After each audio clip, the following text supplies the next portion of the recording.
Ural mountain की एक पहाड़ी जिसे लोग डेड माउंटेन कहते हैं।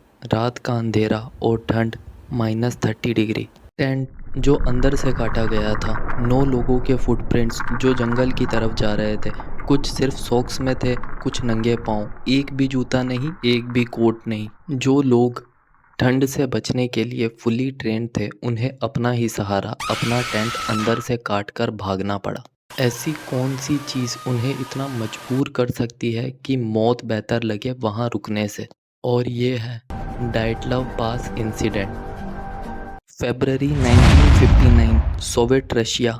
आइगर डाइटलव अपनी 9 लोगों की टीम के साथ, जिसमें 7 मर्द और 2 औरतें थी। ज़्यादातर यूनिवर्सिटी के एक्सपीरियंस स्टूडेंट्स थे।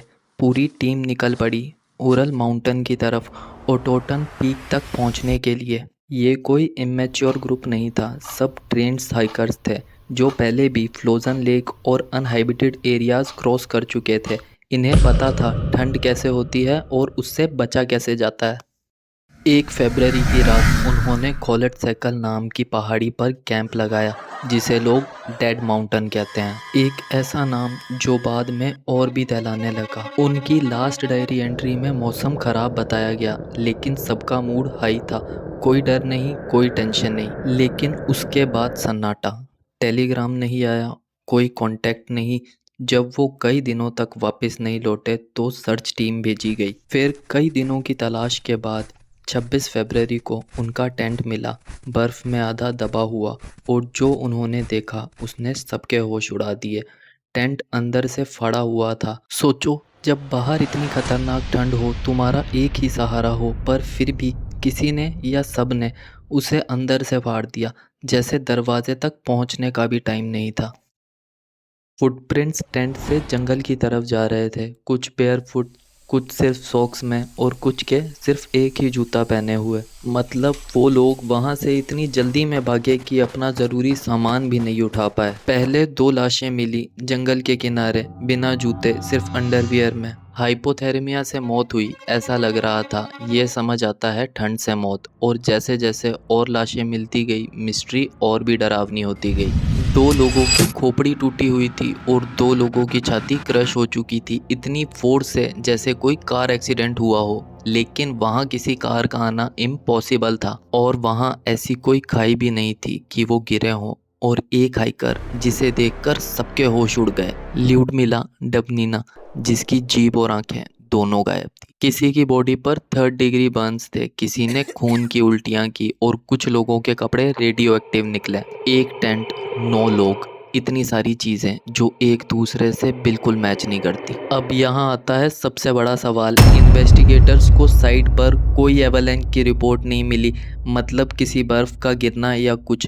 ट्री लाइन पर कोई डैमेज नहीं, कोई डेब्रीज नहीं, और ना ही उस साइट पर पहले कभी कोई एवलांच रिकॉर्ड हुआ और ना ही बाद में। यानी जो फोर्स उन्हें मिली वो किसी भी नॉर्मल चीज़ से मैच नहीं करती।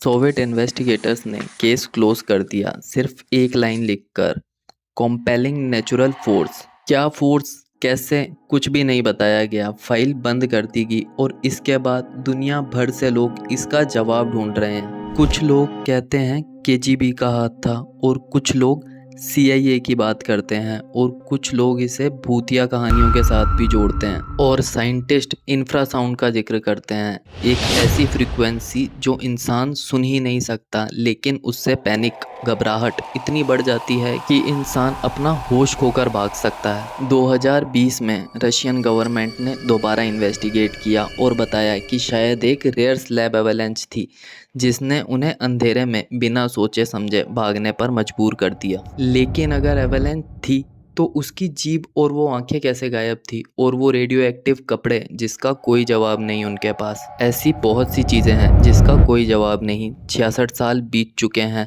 साइंस ने कोशिश की, गवर्नमेंट ने फाइल बंद की, डॉक्यूमेंट्रीज बनी, बुक्स लिखी गई, लेकिन आज भी कोई नहीं जानता उस रात पहाड़ी पर उन 9 लोगों के साथ ऐसा क्या हुआ था। उन्होंने वहाँ क्या देखा या सुना जो उन्हें अपना टेंट छोड़कर बिना जूते, बिना कोट, उस मौत की ठंड में जाने पर मजबूर कर गया। इसीलिए ये दुनिया की सबसे बड़ी अनसॉल्व मिस्ट्रीज में से एक है। आपको क्या लगता है कि वहाँ ऐसा क्या हुआ होगा? अपनी राय कमेंट में ज़रूर बताइए और चैनल को सब्सक्राइब कर लीजिए, क्योंकि नेक्स्ट मिस्ट्री आपको और भी हैरान कर देगी।